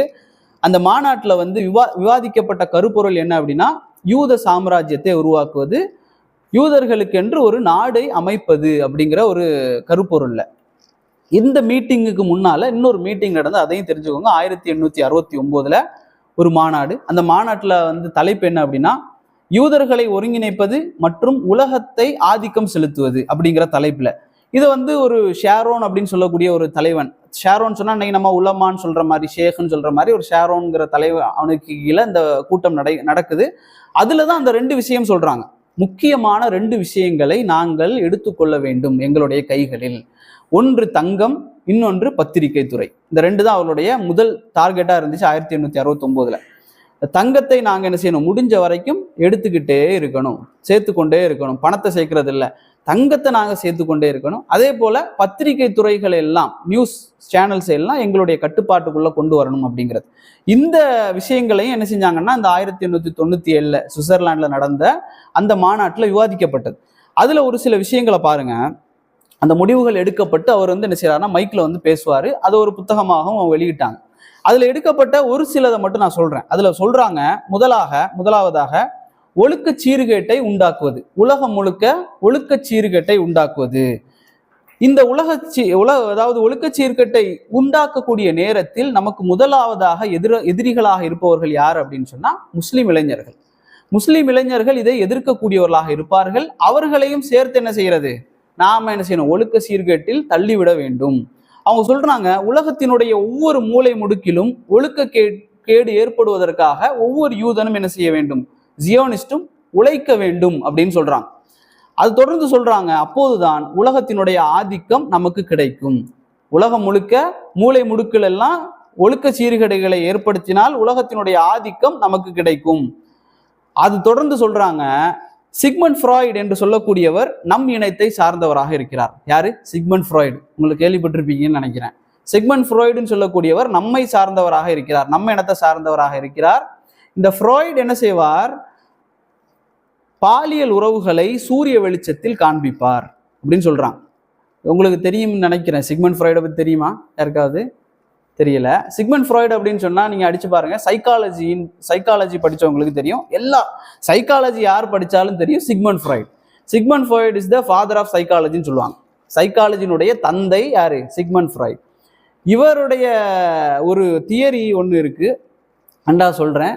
நீங்க அந்த சைக்காலஜின்னு சொல்லி எங்க போனாலும் ஒரு புக் எடுத்து பார்த்தீங்கன்னா அதுல ஃபர்ஸ்ட் சப்ஜெக்டே சைல்டு சைக்காலஜின்னு போட்டு அவர் வந்து மிக மோசமாலாம் இருக்கும். அவங்க வந்து அழகா காட்டியிருப்பாங்க. இப்போ இந்த சிக்மண்ட் ஃப்ராய்டு என்ன செய்வாராம், உலக பாலியல் உறவுகளை சூரிய வெளிச்சத்தில் காண்பிப்பார் அவங்க சொல்றாங்க. இது அர்த்தம் என்ன அப்படின்னா, எல்லாத்தையும் வெளிப்படுத்திடுவார். பாலியல் உறவுகள் எங்கெல்லாம் எப்படியெல்லாம் நடக்குது என்பதை வெளிப்படுத்தி பகிரங்கப்படுத்துவார். இது வந்து ஒரு 4 அறைக்குள் இருட்டுக்குள் நடக்கக்கூடிய ஒரு இதை என்ன செய்வார், இவர் வந்து சூரிய வெளிச்சத்தில் காண்பிப்பார். அதன் மூலமாக இளைஞர்கள் எதையுமே புனிதம் என்று வைத்துக் கொள்ள மாட்டார்கள். இளைஞர்கள் என்ன செய்வாங்க, எதையுமே அவர்கள் புனிதம் என்று கருத மாட்டார்கள். எல்லாமே என்ன செய்யணும், நார்மலைஸ்டு ஆயிடும். இதுதான் அவர்களுடைய திட்டம். கடைசியாக அவங்க சொல்றாங்க, இதன் மூலம் என்ன ஆகும் சொன்னா, கடைசியாக ஒவ்வொரு இளைஞனுடைய முழு லட்சியமும் முழு இலக்கும் இன்று என்னுடைய பாலியல் உணர்வை எப்படி தீர்ப்பது என்பதுல தான் இருக்கும். தினமும் இன்னைக்கு நான் வந்து என்னுடைய பாலியல் இச்சையை எப்படி தீர்த்து கொள்வது என்பதில் மட்டும்தான் அவனுடைய கவனம் இருக்குமே தவிர, நாளைக்கு என்ன, அடுத்த வருடம் என்ன, 10 வருடத்துக்கு பிறகு இந்த சமூகம் எப்படி இருக்கும் என்பதை பற்றி எந்த ஒரு இளைஞனும் யோசிக்க முடியாத அளவுக்கு என்ன செஞ்சிருவான், அவன் ஆக்கி விடுவார் என்று சொல்லி அவங்க சொல்றாங்க. இந்த சிக்மண்ட் ஃப்ராய்டுடைய ஒரு தியரி தான் இன்ஃபான்டைல் செக்சுவாலிட்டி தியரி. சரிங்களா? இந்த தியரியில வந்து அவன் என்ன சொல்றான், இந்த சிக்மண்ட் ஃப்ராய்டு, அதே மாதிரி டார்வினும் அவர்களுடைய ஆள் தான். இந்த கூட்டத்திலையும் சொல்றாங்க, சிக்மண்ட் ஃப்ராய்டு, டார்வின் போன்றவர்கள் நம் இனத்தை சார்ந்தவர்கள், அவர்கள் நமக்காக உழைக்கக்கூடியவர்கள். இந்த சிக்மண்ட் ஃப்ராய்டுடைய தியரியில என்ன சொல்றாங்க அப்படின்னா, இப்போ நீங்க சொல்றான், அவன் ஒரு ஆண் குழந்தை இருக்கு, ஒரு பெண் குழந்தை இருக்கு, உம்மா அப்பா இருக்கிறாங்க. உம்மாவுக்கு யாரு ரொம்ப பிடிக்கும்னா ஆண் குழந்தைய பிடிக்கும். ஆண் குழந்தையும் என்ன செய்வாருன்னா எப்பவுமே உம்மாவை கொஞ்சம் அதிகமா விரும்புவாரு. வாப்பாட்ட கூட நிறைய விஷயங்களை சொல்ல மாட்டாரு, உம்மாட்ட போய் சொல்லுவாரு. அதே போல ஆண் மகனுக்கு வந்து ஒரு பெண் குழந்தைய என்ன செய்யும், பிடிக்கும், விருப்பமாக இருக்கும். அதே மாதிரி பெண் குழந்தையும் தந்தை மேல அதிகமாக பாசம் உடையதாக இருக்கும் அப்படின்னு சொல்லி இதை சொல்றான். இது எதனால் ஏற்படுது அப்படின்னா காமத்தினால் ஏற்படுகிறது. சுப்ஹானல்லாஹ். இப்படி வந்து பேசி என்ன செய்யறான் அப்படின்னா ஒரு ஒரு சமூகத்தை வந்து அப்படியே நார்மலைஸ் பண்றான். இப்படி நடந்தால் கூட, ஏதாவது தவறு நடந்தால் கூட தப்பு கிடையாது, இயல்பு தான் அப்படின்னு சொல்லக்கூடிய அளவிற்கு சைல்டு சைக்காலஜியில முதல் சப்ஜெக்டே இதுதான். நீங்க சைல்டு சைக்காலஜி படிச்சீங்கன்னா அதுல சைல்டு சைக்காலஜி முதல் சப்ஜெக்ட், அதுல வரக்கூடிய முதல் லெசனே இதுதான். அதை எப்படி மக்கள் விரும்பி விரும்பி விரும்பி இதை பேசி பேசி பேசி ஆயிடுறாங்க அப்படின்னா, இன்றைக்கு நடக்கக்கூடிய ஆணும் ஆணும் பெண்ணும் பெண்ணும் இது எல்லாமே என்ன செய்யப்பட்டுரும், சாதாரணமானது, இதுல எந்த பிரச்சனையும் இல்லை என்று சொல்லக்கூடிய அளவிற்கு எதை என்ன செய்வான், உலகம் முழுக்க சாதாரணப்படுத்துவது அவர்களுடைய இலக்கு. அதே மாதிரி டார்வின் உங்களுக்கு தெரியும், குரங்கிலிருந்து மனிதன் வந்தான் என்று சொல்லி ஒரு குப்பையான ஒரு தியரி, அந்த தியரியை கொண்டு வந்து மனிதர்கள் எல்லாரும் எதுல இருந்து தான் வந்தாங்க, குரங்கிலிருந்து வந்தாங்க. குரங்கிலிருந்து வந்தா என்ன, ஆடை அணிந்தாலும் பிரச்சனை இல்லை, ஆடை அணியாட்டாலும் பிரச்சனை இல்லை. ஏன்னா எங்களுடைய மூதாதையர்கள்லாம் ஆடை அணியாமத்தான் இருந்தாங்க, யார் யாருடைய வேணாலும் போகலாம், அதெல்லாம் பிரச்சனை இல்லை, எல்லாம் குரங்குகள் தானே அப்படின்னு சொல்லக்கூடிய அளவுக்கு என்ன செஞ்சுட்டாங்க. இந்த தியரிகள் மூலமாக இந்த உலகத்தை என்ன செய்யுது, கட்டுப்படுத்துவது, அதன் மூலம் உலகத்தை ஆதிக்கத்தை எங்களுடைய கைகளில் எடுத்துக்கொள்வது அப்படின்னு சொல்லி எடுத்துக்கொண்டாங்க ஒரு திட்டம். இன்றைக்கு நீங்க பாருங்க, ஒவ்வொரு முஸ்லிம் இளைஞர்களும் ஊடகத்தை வந்து சமூக ஊடகத்தை எப்படி பயன்படுத்துறாங்க அப்படிங்கிறத பாருங்க. இந்த யூதர்களுடைய சூழ்ச்சி வலைக்குள்ள நாம சிக்கி இருக்கிறோமா இல்லையா? ஒவ்வொருவரும் மனசுல கை வச்சு கேட்டா, இந்த யூதர்களுடைய சதி வலைக்குள்ள சமூக ஊடகத்துக்குள்ள ஒவ்வொரு இளைஞர்களும் என்ன செஞ்சிருக்கிறோம், சிக்கி இருக்கின்றோம். இதுல எந்த மாற்று கருத்தும் கிடையாது. எதை திறந்தாலும் ஆபாசங்கள், அசிங்கங்கள் என்பது நிறைந்து கிடக்கும். எதை திறந்தாலும் நீங்க ஒரு பயான கேட்கறதா இருந்தாலும், யூடியூப்பை திறந்து ஒரு பயான கேட்கறதா இருந்தாலும் அதுல என்ன செய்யும், ஒரு அட்வர்டைஸ்மெண்ட் கூட கேவலமான ஒரு அட்வர்டைஸ்மெண்ட் வந்தே தீரும் என்ற அளவுக்கு அவர்கள் என்ன செய்திருக்கிறாங்கன்னு சொன்னா சமூக ஊடகத்தை கட்டுக்குள்ள வச்சிருக்கிறாங்க. இன்னொன்னு அவங்க செய்யறாங்க, பொய்யான திரிப்பு செய்யப்பட்ட செய்திகளை வந்து பரப்புவது முஸ்லிம் சமூகத்துக்கு எதிராக. இதுல வந்து 2 குரூப் இருக்கு அவர்களிடத்துல, 2 குரூப். ஒன்று வந்து ஜியோனிஸ்ட், இன்னொன்று ஃப்ரீமேசன்ஸ். இந்த 2 குரூப் அவர்கள் வச்சிருக்கிறாங்க. இந்த ரெண்டுமே வேற வேற குரூப்புகள், ஒவ்வொன்று செய்வாங்க. இதுல சொல்றாங்க, அந்த ஃப்ரீமேசன்ஸ் சொல்றாங்க, தொலைத்தொடர்பு சாதனங்கள், மொபைல் போன், டிவி, கம்ப்யூட்டர் போன்றவற்றையும் பத்திரிகைகளையும் நாங்கள் ஆக்கிரமிக்க வேண்டும். ஆக்கிரமிச்சு பொய்யான புனைந்துரைக்கப்பட்ட செய்திகளை எல்லாம் பரப்ப வேண்டும். எந்த அளவுக்கு, திரும்ப திரும்ப திரும்ப திரும்ப சொல்ல வேண்டும். ஒரு பொய்யை வந்து திரும்ப திரும்ப சொல்லக்கூடிய நேரத்தில் அது உண்மையை போல ஆகிவிடும் அப்படின்னு சொல்றாங்க. எந்த அளவுக்கு இன்னைக்கு பாருங்க, ஒரு தாடி வைத்து கொண்டோ ஒரு ஹிஜாப் அணிந்து கொண்டோ யாராவது ஒருத்தர் ஒரு பேருந்துல ஏறினா என்ன ஆகும், மக்கள் எல்லாம் பயப்படுறாங்க. நீங்க சும்மா சொல்றது இல்லை, இன்றைக்கு வந்து இந்த இஸ்லாத்துக்கு வர்றாங்களே புதுசாக, அவர்கள் நிறைய வீடியோக்கள் வருது யூடியூப்கள் எல்லாம், நாங்க எப்படி இஸ்லாத்துக்கு வந்தோம். அப்போ அவங்க சொல்றாங்க, நாங்கெல்லாம் வந்து இஸ்லாத்துக்கு வர்றதற்கு முன்பாக எல்லாம் இந்த ஹிஜாப் அணிந்து கொண்டு தாடி வைத்து கொண்டு யாராவது பார்த்தாலே எங்களுக்கு பயமா இருக்கும் அப்படின்றாங்க. இன்றைக்கு நாங்க இஸ்லாத்தை புரிந்து தெரிந்து கொண்டோம் அப்படி எல்லாம் எதுவும் இல்லை அப்படின்னு. ஆனா முன்பு ஒரு காலகட்டத்துல நாங்க பயந்துகிட்டு தான் இருந்தோம். எல்லாருமே என்ன, இந்தியாவில் இருக்கிற எல்லாருமே பாகிஸ்தானுக்கு தான் சப்போர்ட் பண்றாங்கன்னு நினைச்சுக்கிட்டு இருந்தோம். எல்லாருமே என்ன குண்டு கொண்டு வந்திருக்கிறானோ, இவன் பட்டாசு வெடிச்சா பயப்படக்கூடிய ஆளு, ஆனா பலூன் வெடிச்சா பயந்துருவார். அப்படிப்பட்ட ஆட்கள் எல்லாரும் பார்க்கக்கூடிய நேரத்துல சின்ன பிள்ளைங்க முதல் பெரிய ஆட்கள் யாராக இருந்தாலும் சரி பயப்படக்கூடிய அளவுக்கு சமூக ஊடகத்தை என்ன செஞ்சிருக்கிறாங்க, மாத்தி வச்சிருக்கிறாங்க. அப்போ நாங்க அதற்கு எதிராக இந்த சமூக ஊடகத்தை எப்படி பயன்படுத்தணும், ஒரு முஸ்லீம் அதுக்கு எதிரான பதிவுகளை போட்டு முஸ்லிம்களுக்கு அந்த உண்மையான முகத்தை காட்டுவதற்கு முயற்சி செய்வதா, இன்னைக்கு முஸ்லிம்கள் அதை எப்படி பயன்படுத்துறாங்க, எதையெல்லாம் ஷேர் பண்றாங்க, கண்டது, சும்மா சாப்பிட்றது, சமைக்கிறது, இதுதான் என்ன முழு நேர தொழிலாகவே வச்சிருக்கிறாங்க. அப்போ இன்னைக்கு நீங்க பாருங்க, செக் பண்ணி பார்த்தீங்க அப்படின்னு சொன்னா, இந்த முக்கியமான செய்தி நிறுவனங்கள், நமக்கு தெரிஞ்ச இந்த செய்தி நிறுவனங்கள் எல்லாம் மைனர், அதாவது சின்ன சின்ன சேனல்ஸ், இதுக்கெல்லாம் வந்து மேஜர் சேனல்ஸ்ன்னு சொல்லக்கூடியது தான் வந்து மெயின் சேனல்ஸ். அது அந்த மெயின் மீடியாக்கள்ல தான் இவங்க நியூஸ் எடுப்பாங்க. அதுல பாருங்க, இந்த Times News, Fox News, News Corp, ரியோட்டர்ஸ்ன்னு சொல்லுவாங்க, ரொம்ப ஃபேமஸான ஒரு பத்திரிகை ரியோட்டர்ஸ். இதுல இருந்து நிறைய நியூஸ் சேனல்ஸ் வந்து என்ன செய்வாங்கன்னா, 150க்கு மேற்பட்ட நியூஸ் சேனல்கள் வந்து அதுல இருந்து செய்தி எடுத்து தான் போடுறாங்க. அதே போல CNN, ABC, இது போல படம் வெளியிடக்கூடிய சேனல்களை நீங்க பாத்தீங்கன்னா, அந்த யூனிவர்சல், பேரமவுண்ட், டிஸ்னி, இது எல்லாமே யாருக்கு கட்டுப்பாட்டுல இருக்குன்னா அவருடைய கட்டுப்பாட்டுல இருக்கு. இவங்களுடைய ஆக்சுவலா இவங்க வந்து எந்த அளவுக்கு டேலண்டட் ஆனவங்க அப்படின்னா, உங்களுக்கு தெரியும் யூடியூப் தானே, யூடியூப் வந்து உருவாக்குனது யாருன்னு தெரியுமா? யூடியூப்பை வந்து ஒரு 3 பசங்க உருவாக்குறாங்க. அதனுடைய ஃபவுண்டர்ஸ், யூடியூபுடைய ஃபவுண்டர்ஸ் 3 பசங்க, சின்ன பசங்க தான். அதில் ஒருத்தருடைய பேர் வந்து ஜாவித் கரீம், முஸ்லீம். அந்த ஜாவித் கரீம் தான் மிக முக்கியமாக கொஞ்சம் பணத்தை அதிகமாக போட்டு அவன் தான் நிறைய உட்கார்ந்து யோசிச்சு எடுத்து யூடியூப்னு ஒன்னே உருவாக்குனது. அதுக்கு முன்னால் வரைக்கும் எந்த யூடியூப் மாதிரி எந்த அப்ளிகேஷனும் கிடையாது. இந்த ஜாவித் கரீம் உருவாக்கி, நீங்களும் இன்னைக்கும் யூடியூப்ல மீ அட் ஜூ அப்படின்னு போடுங்க. யூடியூப்ல போய் மீ அட் ஜூன்னு போடுங்க, ஒரு வீடியோ வரும். அதுதான் யூடியூபுடைய ஃபர்ஸ்ட் வீடியோ. அதில் வரக்கூடியவன் தான் ஜாவித் கரீம். அவன் தான் அந்த யூடியூபை ரெடி பண்ணி அவன் தான் அந்த வீடியோ எடுத்து ஃபர்ஸ்ட் போடுறான். அந்த வீடியோவில் ஒன்றும் இருக்காது, ஒரு 19 நிமிஷமோ 16 செகண்ட் வீடியோ, 16 செகண்டோ 19 செகண்ட் வீடியோ. பின்னால் யானையெல்லாம் நிற்கும், நான் ஒரு ஜூக்கு வந்திருக்கிறேன் அப்படின்னு சொல்லுவான், அவ்வளோதான். அந்த வீடியோ பார்த்தீங்கன்னா அதான் ஃபர்ஸ்ட் வீடியோ. அந்த ஜாவித் கரீம் தான் அதை ரெடி பண்ணுறான். கூட 2 ஃப்ரெண்ட்ஸ் வந்து ஹெல்ப் பண்ணுறாங்க, ரெடி பண்ணியாச்சு. இதுக்கு இப்படி வளர்ந்துட்டே வந்துச்சுன்னு வைங்களேன், எந்த சேனலாக இருந்தாலும் யூடியூப் இந்த யூதன் என்ன செய்வான் அப்படின்னா, வளர்ந்துட்டு வரக்கூடிய நேரத்தில் அதை அப்படியே வாங்கிடுவான். இதுதான் அவனோட வேலை. முஸ்லீம்கள் என்ன செய்வோம், ஒரு சேனல் நல்லா வளருதுன்னு வைங்களேன், அதுக்கு எதிர்ப்பு தெரிவிப்போம், அங்கே போய் சண்டை போடுறது, அடிக்கிறது, உடைக்கிறது. அல்லது அந்த சேனல் நஷ்டத்தில் போகுது அப்படின்னா அல்ஹம்துலில்லாஹ் நாசமாக போட்டு இப்படின்னு சொல்லி விட்டுருவோம். இதுதான் முஸ்லீம்களாக பெரும்பாலும் நமக்கு அப்படிதான் இருக்கும். இதை யூதன் என்ன செய்யறான் அப்படின்னா, 2005 நினைக்கிறேன் அந்த யூடியூப் வந்து ரெடி ஆகுது, முதல் வீடியோவும் வெளியிடுறான். இதை பார்த்து கூகுள் என்ன செய்யறான்னா, உடனே போய் எத்தனையோ பில்லியன் கொடுத்து வாங்கிடுறான். 16 பில்லியனா எத்தனையோ மறந்துச்சு, கொடுத்து என்ன செய்யறான், அந்த 3 பேர்கிட்டையும் 3 பசங்கள்கிட்டையும் பேசி நான் இதை விலைக்கு வாங்கிடுறேன்னு சொல்லி ஒரு பெரிய அமௌண்ட்டை கொடுத்து என்ன செஞ்சான், அந்த கூகுள் யூடியூபை வாங்கிட்டான். இதே போல எந்தெந்த சேனல்கள் எல்லாம் நஷ்டத்துல போகுமோ இவன் என்ன செய்வான்னா, யூதன் அங்க போய் காசை கொடுப்பான். காசை கொடுத்து என்ன செய்வான்னா, பேரையும் மாற்ற மாட்டான், அந்த சேனலோட பேரை மாற்ற மாட்டான். அந்த நியூஸ் சேனலோட பேர் அப்படியே இருக்கும், ஓனரோட பேரும் அப்படியே இருக்கும். பைசா மட்டும் இவன் கொடுப்பான். என்ன செய், நான் சொல்ற நியூஸை நீ போடு அப்படின்னு. இதுதான் அவனுடைய திட்டம். இதுதான் பெரும்பாலும் 90% என்ன செய்யறாங்க அப்படின்னா, கூகுள் உங்களுக்கு தெரியும் 2 பேர் தான் மெயின் ஓனர்ஸ். கூகுளோட 2 பேர் மெயின் ஓனர்ஸ். ஒருத்தன் எந்த ரிலீஜியன்னே தெரியாது, அவன் சொல்லவே இல்லை, அவனும் ஜியூஸாக தான் இருக்க வாய்ப்பு. இன்னொருத்தன் வந்து ஜியூஸ் ஃபேமிலியில வந்தவன் தான். இந்த 2 பேர் தான் கூகுளில் நடத்துறதே. இவன் என்ன செய்யறான்னா, யூடியூப்பை வாங்கிட்டான். இதே மாதிரி CNN, ABC போன்ற எல்லா நியூஸ் சேனல்களையும் என்ன செஞ்சுட்டாங்கன்னா வாங்கி அவர்கள் பணத்தை கொடுத்து பெரும்பாலான ஸ்பான்சர்ஷிப் பண்ணி, நீ நடத்து, ஆனால் எனக்கு எதிராக எந்த சேனலையும் நியூஸை என்ன செஞ்சிடக்கூடாது, போடக்கூடாது என்பது திட்டமிட்டு என்ன செய்யறாங்கன்னா, முஸ்லீம்களுக்கு எதிராக, இஸ்லாத்துக்கு எதிராக ரொம்ப ஸ்மார்ட்டாக என்ன செய்யறாங்க அப்படின்னு சொன்னா, பிளான் பண்ணி எல்லாத்தையுமே பண்ணிக்கிட்டு இருக்கிறான். இன்றைக்கு இதற்கு பலிகடாவாக ஆகக்கூடியவர்கள் முஸ்லீம்கள்.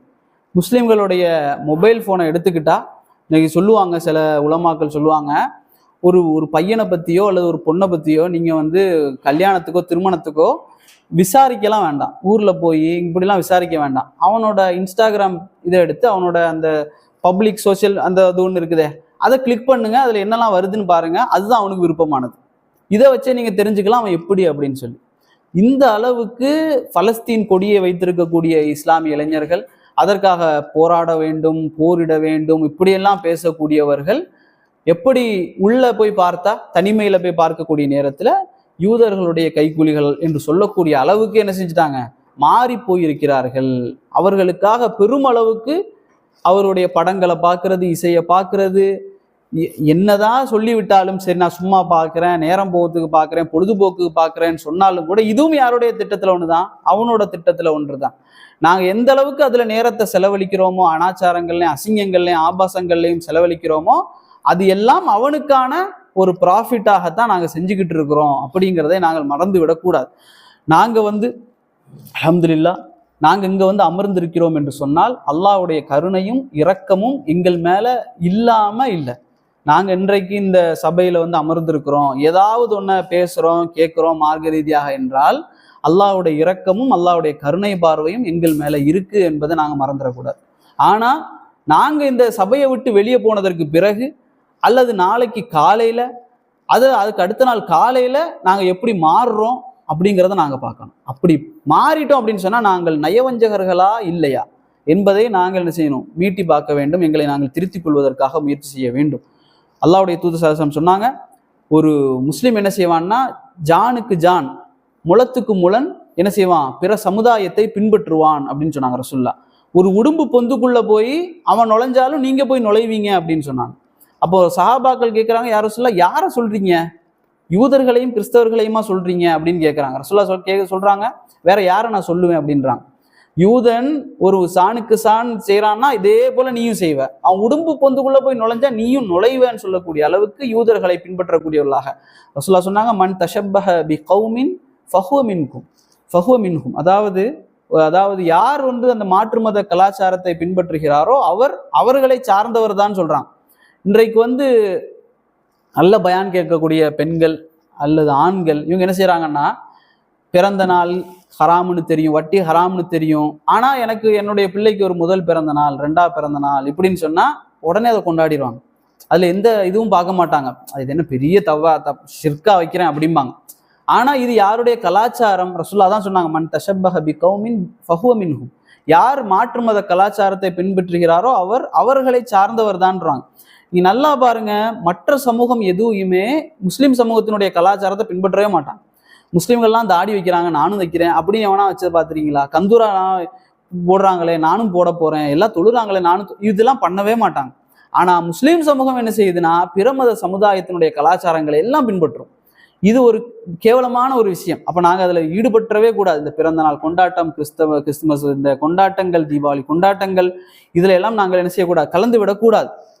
அதே போல இந்த யூதர்கள் எந்த அளவுக்கு மோசமானவங்க, நான் சொன்னேன் ஜியோனிஸ்ட், இந்த ஃப்ரீமேசன்ஸ் அப்படிங்கிறதெல்லாம் நான் சொன்னேன். இதுல ஐன்ஸ்டீன் தெரியும் தானே? இந்த ஐன்ஸ்டீன் என்பவர் எதிர்த்தாரு. நாங்க என்னைக்கு எதிர்க்கிற மாதிரி ஐன்ஸ்டீன் என்ன செய்யறாரு, ஆல்பர்ட் ஐன்ஸ்டீன் யூதர்கள் இந்த ஜியோனிஸ்டை எதிர்க்கிறார். ஆனா அவரும் யூதர் தான். நீங்க தெரிஞ்சுக்கொள்ளணும், ஜியோனிஸ்டுகள் என்பவர்கள் 100% யூதர்கள் அல்ல. அவர் யூதர்கள் தான். அதுல மற்ற கிறிஸ்தவர்களும் இருக்கிறாங்க, எல்லாரும் இருக்கிறாங்க, யாருனாலும் ஜாயின் பண்ணிக்கலாம். யூதர்கள்ல யாரும் ஜாயின் பண்ண முடியாது. நீங்க பிறப்பினால பிராமணன் ஆகலாம் அல்லது பிராமணன் ஆகவே முடியாது இல்லை. அத மாதிரி யூதனாக யாருமே ஆக முடியாது, ஜியோனிஸ்டாக ஆகிக்கொள்ளலாம். இந்த ஜியோனிஸ்டுகளை எதிர்க்கக்கூடியவர்கள் யூதர்களும் எதிர்க்கிறாங்க. நீங்க நிறைய பலஸ்தீனுக்கு சம்பந்தமான வீடியோக்கள்ல பாத்தீங்கன்னா தெரியும், நிறைய தாடிலாம் வச்சு தொப்பிலாம் வச்சிருப்பாங்க ஸ்காலர்ஸ். அவங்க என்ன செய்வாங்கன்னா, ஜியோனிஸ்டுகளுக்கு எதிராக பேசுவாங்க, எதிர்த்து குரல் கொடுப்பாங்க, போராட்டம் நடத்துவாங்க. பலஸ்தீன்ல போராட்டம் நடத்துறாங்க, பலஸ்தீன் மக்களை வாழ விடுங்கன்னு சொல்லி போராட்டம் நடத்துறாங்க. அவர்களே எதிர்க்கக்கூடிய ஒரு கூட்டம் தான் யாருன்னா இந்த ஜியோனிஸ்டுகள். இவர்கள் வைத்திருக்கக்கூடிய ஒரு புத்தகம் தான் என்னன்னா புரோட்டோகால்ஸ்ன்னு சொல்லுவாங்க. இங்கிலீஷ்ல இருக்கு புரோட்டோகால்ஸ், அதே போல தமிழ்லையும் வந்துச்சு, அது ஏதோ ஒரு பேரு, அடையாள நாகத்தின் அரைக்கூவல் அப்படின்னு சொல்லி தமிழ்லயும் அந்த புத்தகம் இருக்கு, இங்கிலீஷ்லயும் இருக்கு புரோட்டோகால்ஸ்ன்னு சொல்லி. இந்த புரோட்டோகால்ஸ் என்ன அப்படின்னா, அவர்களுடைய ஒட்டுமொத்த திட்டங்களையும் தொகுத்து ஒரு புத்தகமாக என்ன செஞ்சாங்கன்னா வச்சிருந்தாங்க. அது எப்படியோ கசிஞ்சிருச்சு. எப்படி அவங்களாக கசிய விட்டாங்களா அல்லது தானாக எப்படியோ வேற ஆளு கையில போய் கசிஞ்சுதா அப்படிங்கிறது தெரியல. இப்படி ஒரு புத்தகம் கசிஞ்சிருச்சுன்னு வைங்களேன், முஸ்லீம்கள்லாம் என்ன செய்வோம், முடிஞ்ச அவ்வளவுதான், இனி நம்ம திட்டங்கள்லாம் எல்லாத்தையும் தெரிஞ்சு போச்சு இப்படி. ஆனா அவங்க அப்படி செய்யல. அவனுங்க என்ன செஞ்சாங்கன்னா, எங்கெல்லாம் அந்த புத்தகங்கள் வெளியாச்சோ அதையெல்லாம் காசு கொடுத்து ரிட்டர்ன் வாங்கினாங்க. எங்கெல்லாம் அந்த புத்தகம் கிடைக்குதோ அதெல்லாம் ரிட்டர்ன். 1 லட்ச ரூபா புத்தகம்னா 1 கோடி கொடுத்து வாங்குறதுக்கு தயார். அந்த மாதிரி எங்கெங்கெல்லாம் போச்சோ எல்லாத்தையும் வாங்கினாங்க. ஆனா ஒரு சில பதிப்புகளை அவர்களால் திருப்பி எடுக்க முடியல. இன்னைக்கும் நீங்க புரோட்டோகால்ஸ் ஆஃப் அதாவது லேர்ன்டு ஜியோனிஸ்ட் அல்லது எல்டர்லி ஜியோனிஸ்ட்னு போட்டிங்கன்னா யூடியூப்ல வரும், சாரி இதுல கூகுளில் வரும், பிடிஎஃப்லேயே கிடைக்குது. கிட்டத்தட்ட ஒரு 24 புரோட்டோகால்ஸ் அதில் எழுதியிருக்காங்க. இந்த 24 திட்டங்கள்னா என்ன, முஸ்லிம்களுக்கு எதிரான திட்டங்கள் இல்லை, ஒட்டுமொத்த உலக சமூகத்துக்கு எதிரான திட்டங்கள். அதுல ஒரு 7வது புரோட்டோகாலையும் 8வது புரோட்டோகாலையும் எடுத்து வாசி பார்த்தீங்கன்னா ஒரு 150 பக்கம் உள்ள புத்தகம் தான். அப்ப அந்த 7, 8 எடுத்து வாசி பார்த்தீங்கன்னா, இன்றைக்கு இந்த உலகத்தில் நடக்கக்கூடிய இந்த உலகளாவிய பிரச்சனைகளை அப்படியே எழுதியிருக்காங்க. அவன் என்னன்னா நான் பண்ணுவோம் அப்படின்னு சொல்லி அவன் டீட்டெயிலா எழுதியிருக்கான், இப்படி இப்படி இப்படிதான் பண்ணணும் அப்படின்னு சொல்லி. இதை அல்ஹம்துலில்லாஹ் அல்லாஹ்வுடைய கிருபையை கொண்டு நான் படித்தேன். இந்த 7, 8 பார்க்கக்கூடிய நேரத்தில் ரொம்ப ஆச்சரியமா இருந்துச்சு. எப்படிடா அந்த மாதிரி அவன் என்னெல்லாம் பிளான் பண்ணானோ, கிட்டத்தட்ட ஒரு 100 வருஷம் 1897 அவன் திட்டம் போட்டு இது பண்றான். அதுக்கப்புறம் அந்த புத்தகம் ரஷ்யாலன்னு நினைக்கிறேன், அது கசியுது. கிட்டத்தட்ட ஒரு 100 வருஷத்துலயே என்ன செஞ்சிடறான், ஒட்டுமொத்த திட்டத்தையும் என்ன செய்யறான், அவன் நடத்தி முடிக்கக்கூடிய அளவுக்கு, உலகத்தை தன்னுடைய கைகளில் வைக்கக்கூடிய அளவுக்கு. நான் சொன்னேன், அதாவது முஸ்லிம்கள் உலகத்துல 234 கோடி சம்திங் இருக்கிறாங்க. அவன் எவ்வளவு இருக்கிறான்னா 1.6 கோடி இருக்கிறான், 1.5 கோடி இருக்கிறான். இந்த 1.5 கோடி மக்களை பார்த்து உலகமே பயப்படக்கூடிய அளவுக்கு சும்மா படம் காட்டிக்கிட்டே இருப்பான். நீங்க பாப்பீங்க, இல்லுமினேட்டிகள் இருக்கிறது உண்மைன்னு சொல்லலாம் அல்லது பொய்யாது தெரியாது நமக்கு, ஒருவேளை இருக்கலாம்னு வைங்களேன். ஆனா எது நடந்தாலும் இல்லுமினாட்டின்னு சொல்லக்கூடிய அளவுக்கு, நான் சாப்பிட்றதுல ஏதாவது வயிற்று வலி வந்துட்டுனாலும் இல்லுமினாட்டி தான் காரணம்னு சொல்லக்கூடிய அளவுக்கு உலகத்தையே பயமுறுத்தி வைக்கக்கூடிய அளவுக்கு என்ன செய்யிருக்கான், அவன் வந்து ஒரு சிஸ்டம் வந்து ஏற்படுத்துறான் என்பதை நாங்கள் தெரிந்து கொள்ள வேண்டும். அப்போ இதன் மூலமாக என்ன செய்யறாங்கன்னா, அவர்கள் வந்து உலகத்தை வந்து இயக்குறாங்க. உதாரணத்துக்கு இந்த உலக அழகி போட்டின்னு ஒன்று நடத்துறாங்க. இந்த உலக அழகி போட்டி அந்த புத்தகத்துல உள்ளதுதான், திட்டங்கள்ல ஒன்று. அந்த திட்டத்தின் மூலமாக என்ன செய்யறாங்கன்னா, எல்லா உலகத்தில் நடக்கக்கூடிய எல்லா புரோகிராம்கள், மற்றவனை கேலி செஞ்சு கிண்டல் செஞ்சு போடக்கூடிய புரோகிராம்களை நடத்துறது சம்பந்தமாக அதுல பதிவு செய்யப்பட்டிருக்கு. என்டர்டைன்மெண்ட் கேம்ஸ் மூலமாக, டிவி மூலமாக, என்டர்டைன்மெண்ட்ஸ் மூலமாக என்னெல்லாம் பண்றது, கேம்ஸ் மூலமாக என்னெல்லாம் பண்றது, எல்லாமே திட்டமிடப்பட்டிருக்கு. இன்றைக்கு உலமாக்கள்கிட்ட கேள்வி கேட்குறாங்க, எந்தெந்த கேம்ஸ் பயன்படுத்தலாம், எந்தெந்த கேம்ஸ் பயன்படுத்தக்கூடாது அப்படின்னு சொல்லி. ஆக்சுவலா பொழுதுபோக்கு வந்து மார்க்கத்துல இல்லை. அதாவது எங்களுடைய உடலுக்கும் எங்களுடைய அந்த உடல் வலிமைக்கு வந்து எதெல்லாம் நல்லது செய்யுமோ அந்த கேம்கள் அனுமதிக்கப்பட்டது. அது இல்லாம எங்களை வந்து சோர்வடைய வைக்கக்கூடிய கேம்கள் எதுவுமே அனுமதிக்கப்பட்டது அல்ல இஸ்லாமிய அடிப்படையில. ஆனாலும் சில டிவி புரோகிராம்கள், இந்த சின்ன பிள்ளைங்க பார்க்கறது மாதிரிலாம் புரோகிராம்கள் இருக்குதுல்ல. அப்போ ஒரு உலமாட்ட கேட்குறாங்க, ஆலிம்கிட்ட, நாங்கள் வந்து என்ன செய்யறது, என் பிள்ளை வந்து வீட்டில் வந்து டிவி பார்க்குறான், நிறைய ப்ரோக்ராம்களை வந்து டிவியில் பார்க்குறான், வீட்டில் நாங்கள் போட மாட்டேன் அப்படின்னு சொன்னால் பக்கத்து வீட்டில் போய் என்ன செய்கிறான், பார்க்குறான். அது என்ன, நான் முஸ்லீம்களுடைய வீடு, மற்ற வீடு, கெட்ட நண்பர்களுடைய வீடுலாம் இருக்குது, அங்கே போய் என்ன செய்யறான்னு நமக்கு தெரியாமல் போய் பார்க்குறான், என்ன செய்யறது. அந்த அந்த ஆலிம் சொல்கிறாரு, உங்கள் வீட்டில் அப்படி ஒரு ப்ரோக்ராம் இருக்குன்னா அதை காட்டி கொடுத்துருங்க அப்படின்றாரு. உங்கள் வீட்டில் டிவி இருக்குது, அந்த ப்ரோக்ராம் ஓடுது, அவன் அங்கே போய் கெட்டு போயிடுவான் அப்படின்னா நீங்கள் உங்கள் வீட்டிலே போட்டு காமிச்சு வீட்டிலே வச்சுக்கோங்க அப்படின்னு சொல்லக்கூடிய அளவுக்கு என்ன செய்யுது, உலகம் மாறிவிட்டது.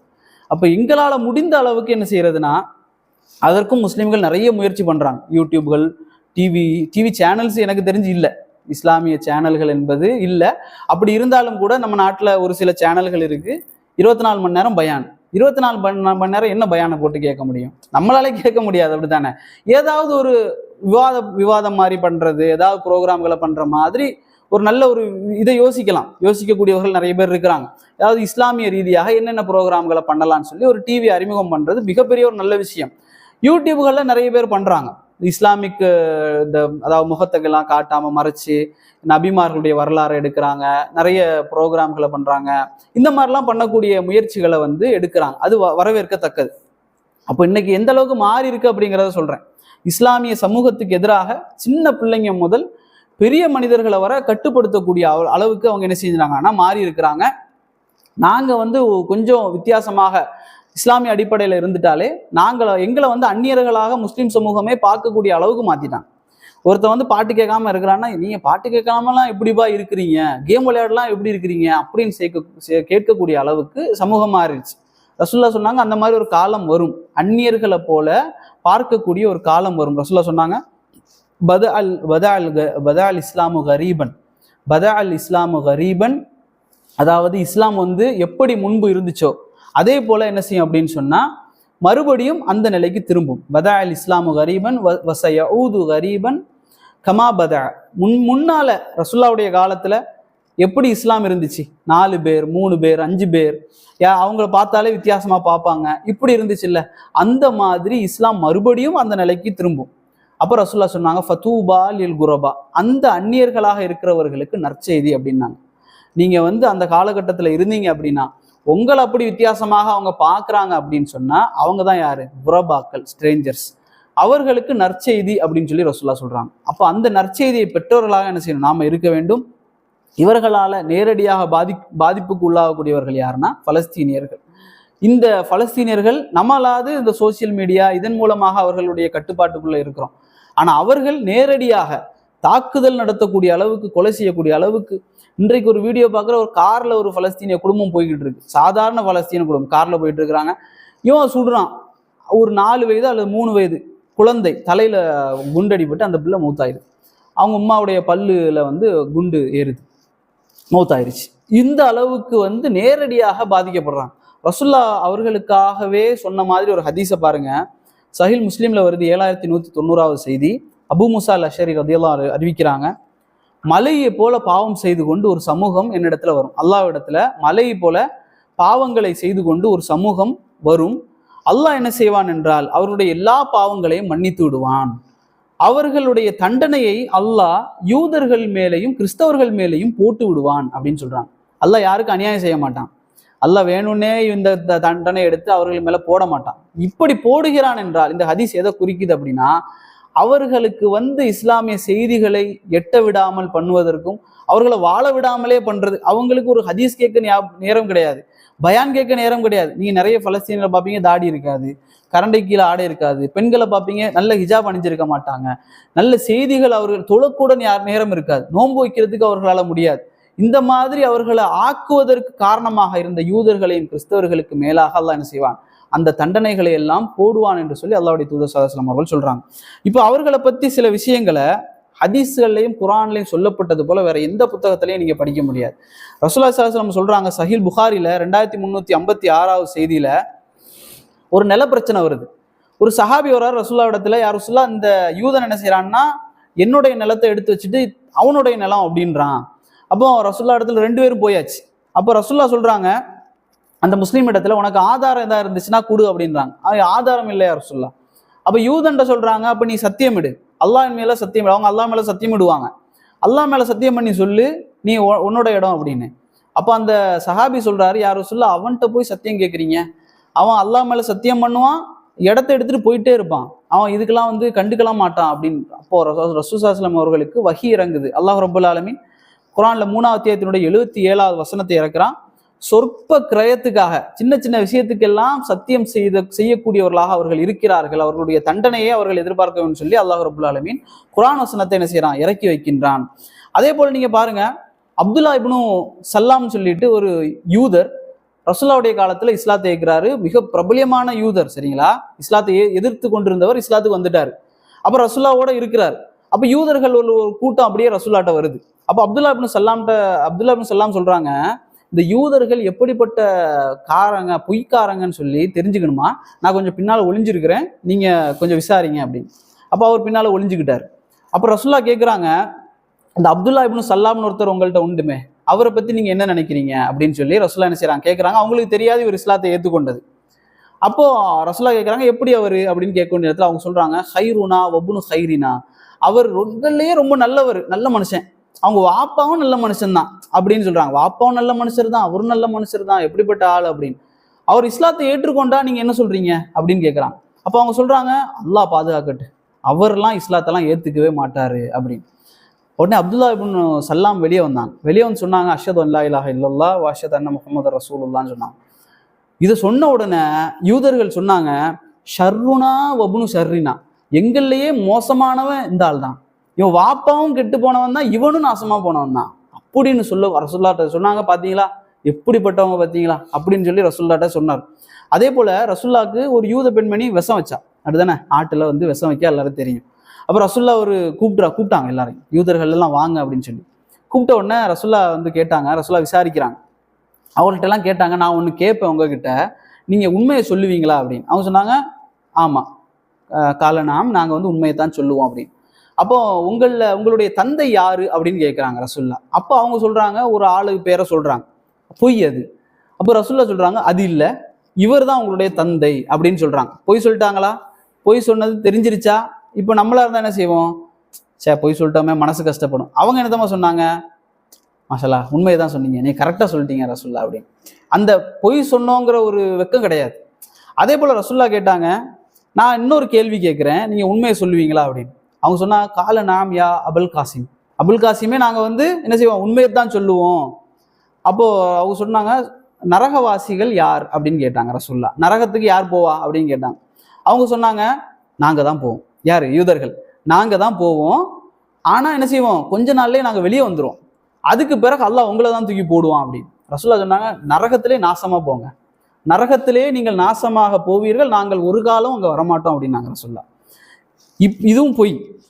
அடுத்த ரசூலுல்லாஹ் கேட்குறாங்க, நான் இன்னொன்று கேட்பேன், அதுக்கு பதில் சொல்லுவீங்களா அப்படின்னு, உண்மையை தான் சொல்லுவீங்களா அப்படின்னு. அப்போ அவங்க சொன்னாங்க, ஆமா உண்மையை தான் சொல்லுவோம், இதுக்கு முன்னால் நீங்க கண்டுபிடிச்சிட்டீங்கல்ல எல்லாத்தையும், அதே மாதிரி நீங்க இதையும் கண்டுபிடிச்சிருவீங்க அப்படின்னே சொல்றாங்க, பொய். அப்போ ரசூலுல்லாஹ் கேட்டவொன்னே சொல்றாங்க, இந்த வாட்டி நீங்க உண்மையை தான் சொல்லணும் அப்படின்னு சொல்லிட்டு ரசூலுல்லாஹ் கேட்டாங்க, இந்த ஆட்டுல விஷம் வச்சிங்களான்னு கேட்டாங்க. ஆட்டுல விஷத்தை வச்சிங்களா அப்படின்னு. அப்போ அவங்க சொன்னாங்க, ஆமா வச்சோம். எப்படி? நேர்மை. ஆமா நாங்க தான் விஷத்தை வச்சோம். அப்போ ரசூலுல்லாஹ் கேட்டாங்க, ஏன் வச்சீங்க அப்படின்னு. அதுக்கு அவங்க கொடுத்த பதிலை பாருங்க. அவங்க சொல்றாங்க, நீங்க பொய்யான நபியாக இருந்தா நீங்க என்ன செய்வீங்கன்னா மௌத்தாயிருவீங்க. பொய் நபியாக இருந்தா நீங்க மௌத்தாயிருவீங்க. இந்த சமூகத்துக்கு ஒரு பெரிய நிம்மதி. பொய்யான நபிகிட்ட இருந்து இந்த சமூகம் பாதுகாக்கப்பட்டுரும். நாங்களும் என்ன செஞ்சிருவோம், தப்பிச்சிருவோம். நீங்க பொய்யான நபியா இருந்தா மௌத்தாயிருவீங்க. உண்மையான நபியாக இருந்தா என்ன செய்யுது, இந்த விஷம் உங்களை பாதிக்கவே செய்யாது அப்படின்னு. என்ன சொல்லல, இது கரெக்டு தான். ஆனா அவங்க என்ன சொல்லலைன்னா, பொய்யாக இருந்தா இந்த சமூகம் பாதுகாக்கப்பட்டுரும், உண்மையாக இருந்தா நாங்க உங்களை ஏற்றுப்போம்ல சொல்லியிருக்கணும். உண்மையாக இருந்தா நீங்க நபிதான் நாங்க ஏற்றுப்போம், ஆனா என்ன சொல்றாங்க, அது உங்களை பாதிக்காது அவ்வளவுதான் அப்படின்னு சொல்லக்கூடிய அளவுக்கு மிக மோசமானவர். மாத்தி மாத்தி மாத்தி மாத்தி பேசக்கூடியவர்கள் அன்றைக்கே. அப்ப இன்றைக்கு அவர்களிடத்துல ஒரு டீலிங் பேச முடியுமா? எந்த அளவுக்கு மோசமானவர்களாக இருப்பார்கள். மாற்றி மாற்றி நபியிடத்திலே பேசக்கூடியவர்களாக இருந்தாங்க. ஒரு கட்டத்துல ஒரு சம்பவத்துல ஒரு யூதருக்கு ஒரு தண்டனை கொடுக்கணும். ஏதோ ஒன்ன கொலை செஞ்சுட்டாரு, கொலைக்கு கொலை தண்டனை. அப்போ அப்துல்லா இப்னு சலாமுக்கு அந்த வேதங்களுடைய அறிவு இருந்துச்சு. அப்போ அவங்கள்ட்ட வேதங்களை கொண்டு வாங்க, உங்க தௌராத்தி அடிப்படையிலே நான் இது சட்டம் சொல்றேன்னு சொல்லி ரசூல்லா சொன்னாங்க. வேதம் கொண்டு வரப்பட்டுச்சு. ரசூல்லா சொன்னாங்க வாசிங்கன்னாங்க. அவங்க வாசிச்சாங்க, கையை வச்சு வச்சு வச்சு வச்சு வாசிக்கிறாங்க.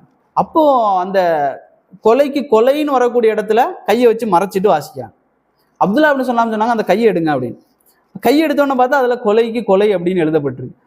ஆமா, கொலைக்கு கொலை தான் எழுதப்பட்டிருக்கு. சரி சரி அப்போ கொடுங்க அப்படின்றாங்க. அந்த அளவுக்கு மிக மோசமானவர்கள் யார் அப்படின்னு சொன்னா யூதர்கள், கோழைகள். அல்லாஹ் ரப்புல் ஆலமீன் குர்ஆன்ல சொல்லுவான், ல அன்தும் அஷத்து ரஹ்பத்தன் ஃபீ சுதூரிஹிம் மினல்லாஹ் ஸாலிக பிஅன்னஹும் கௌமுன் லா யஃப்கஹூன். அல்லாஹ் ரப்புல் ஆலமீன் சொல்றான், அவர்கள் உங்களை பயப்படுறாங்க. யாரு? யூதர்கள் முஸ்லிம்களை மிக கடுமையாக பயப்படுறாங்க. ஏன் தெரியுமா? அவங்களுக்கு இந்த எஃப்கஹூன்னு சொன்னா ஃபிக்ஹு நம்ம சொல்றோமே, விளக்கம் இல்லாதவங்க, விளக்கமே கிடையாது அவங்க கிட்ட. அந்த விளக்கமே இல்லாததுனால முஸ்லிம்களே உங்களை பார்த்து யூதர்கள் என்ன செய்யறாங்க, பயப்படுறாங்க. விளக்கம் இருந்திருந்தால் என்னை பயந்திருப்பார்கள் அல்லாஹ் சொல்றான்.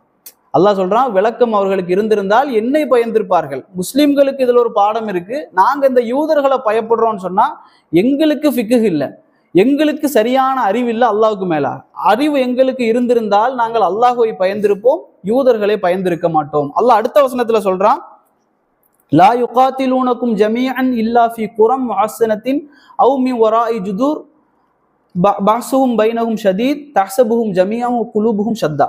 அல்லாஹ் ரப்புல் ஆலமீன் சொல்றான், இதுல அவங்க உங்களோட போர் செய்யணும் அப்படின்னு சொன்னா ஏதாவது ஒரு கோட்டைக்கு பின்னால இருந்து கொண்டோ அல்லது எல்லாருமாக சேர்ந்து எங்கேயாச்சும் ஒளிஞ்சுக்கிட்டு தான் என்ன செய்வாங்க, உங்களுக்கு எதிராக சண்டை போடுவாங்க. நேருக்கு நேராக சண்டை போடுவதற்கு தகுதி இல்லாத பயந்த கோழைகள் அல்லாஹ் ரப்புல் ஆலமீன் சொல்லி காட்டுகின்றான். அதுல தொடர்ந்து சொல்றான், பஹ்ஸுஹும் பைனஹும் ஷதீத் தஹ்ஸபுஹும் ஜமீஅன் குலூபுஹும் ஷத்தா. அவங்க நம்ம நினைக்கிறோமா, அல்லாஹ் சொல்றான், முஸ்லிம்களே நீங்க என்ன நினைக்கிறீங்கன்னா அவங்க எல்லாம் ஒன்னா ஒத்துமையா இருக்கிறாங்கன்னு நினைக்கிறீங்க. ஆனா அவங்களுடைய உள்ளங்கள் எல்லாம் பிரிவுபட்டு தான் இருக்கு. உங்களுக்கு தெரியாது, அவங்க எல்லாம் பிரிவுபட்டு தான் இருக்கிறாங்க. நீங்க நினைக்கிறீங்க அவங்க எல்லாம் ஒத்துமையாக ஒன்றாக இருக்கிறார்கள் என்று. அவருடைய உள்ளங்கள் சிதறி கிடக்கின்றது என்று அல்லாஹ் ரப்புல் ஆலமீன் சொல்கின்றான். அந்த அளவுக்கு பயந்த கோழைகள் அவர்கள். ரசூல்லா கடைசி காலகட்டத்தை பத்தி சொல்லக்கூடிய நேரத்துல கியாமத்து நாள் ஏற்படாது. ரசூல்லா சொல்றாங்க, கியாமத்து நாள் என்பது ஏற்படாது, நீங்கள் யூதர்களோடு போராடக்கூடிய காலம் நடக்கும் வரை. அந்த காலகட்டத்தில் என்ன நடக்கும்னு சொன்னா, கல்லுக்கு பின்னாலேயும் மரத்துக்கு பின்னாலேயும் ஒளிந்து கொண்டுதான் என்ன செய்வாங்கன்னா அவங்க ஓடுவாங்க. அன்றைக்கு என்ன பேசும், கல்லும் மரமும் பேசும், முஸ்லிமே என்ன செய், இறை நம்பிக்கையாளனே, எனக்கு பின்னால ஒரு யூதன் இருக்கிறான், அவனை எதிர்கொள் என்று கல்லும் மண்ணும் பேசக்கூடிய அளவுக்கு என்ன செய்ய அவர்கள் கோழைகள். அந்த கர்கந்துன்னு சொல்லக்கூடிய அந்த மரம் கர்கந்துன்னு நினைக்கிறேன், அந்த மரம் தான் அவர்களை, அந்த மரத்தை தவிர வேறு எல்லா மரமும் அவர்களை காட்டி கொடுக்கும், அந்த மரம் மட்டும் காட்டி கொடுக்காது. ரசூலா சொல்றாங்க, அந்த மரம் யூதர்களுக்கானது அப்படின்னு சொல்றாங்க. அது அரேபியன் பாக்ஸ்தான் மாதிரி சொல்லுவாங்க, ஒரு முள்ளு மரம். அந்த மரத்தை இன்னைக்கு இஸ்ரேல்கள்ல என்ன செய்யறாங்கன்னா வளர்க்குறாங்க, மதில் மாதிரி வளர்க்குறாங்க. அதுல எப்படியாவது ஒளிஞ்சுக்கலாம். நீங்க பாருங்க, யூதர்கள் நபிமார்களை ஏத்துக்க மாட்டாங்க. ஆனா அவர்களுக்கு தெரியும் இவர் நபிதான், ஈசா அலைஹிஸ்ஸலாம் நபிதான்னு தெரியும், ஏத்துக்க மாட்டான், கொலை செய்வான். ரசூல் ஸல்லல்லாஹு அலைஹி வஸல்லம் அவர்களை நபின்னு தெரியும், ஆனா ஏத்துக்க மாட்டான். ரசூலுல்லாஹ்வுடைய ஹதீஸ் எல்லாம் படிப்பான், அதுல என்னெல்லாம் அவர்களுக்கு எதிராக இருக்குதோ அதை எல்லாம் என்ன செய்வான், ப்ரீகாஷனா செஞ்சே வச்சிருப்பான், நம்ப மாட்டான். இதுதான் யூதர்களை பற்றிய விஷயம். அப்ப எங்களுடைய ஃபிக்ஹ், எங்களுடைய இல்மு எப்படி இருக்கணும் அப்படின்னு சொன்னா, அவர்கள் கோழைகள், அவர்கள் என்ன சதி திட்டம் தீட்டினாலும் அந்த சதியை அறியக்கூடியவர்களாக யார் இருப்பாங்கன்னா முஸ்லிம்கள் இருப்பாங்க. அந்த முஸ்லிம்களாக இருக்கக்கூடியவர்கள் என்றைக்கும் அவருடைய சதி திட்டத்தில் விழுந்து விடக்கூடாது. எங்களுடைய பிள்ளைகளும் எங்களுடைய குடும்பமும் அந்த சதி திட்டத்தில் என்ன செஞ்சிடக்கூடாது, வீழ்ந்து விடக்கூடாது என்பதில் நாங்கள் கவனமாக இருக்க வேண்டும். அவர்களுக்கு எதிராக போராடக்கூடியவர்களாக, எங்களுடைய ஈமானை பாதுகாத்து கொள்ளக்கூடியவர்களாக அல்லாஹு ரபுல் ஆலமீன் நம் அனைவரையும் ஆக்கியருள்வானாக. ஹாதா மா இந்தி வல் இல்மு இந்தல்லாஹ் வ கூலு கௌலி ஹாதா வஸ்தக்ஃபிருல்லாஹி லி வ லக்கும். அஸ்ஸலாமு அலைக்கும் வரஹ்மத்துல்லாஹி வபரகாத்துஹு.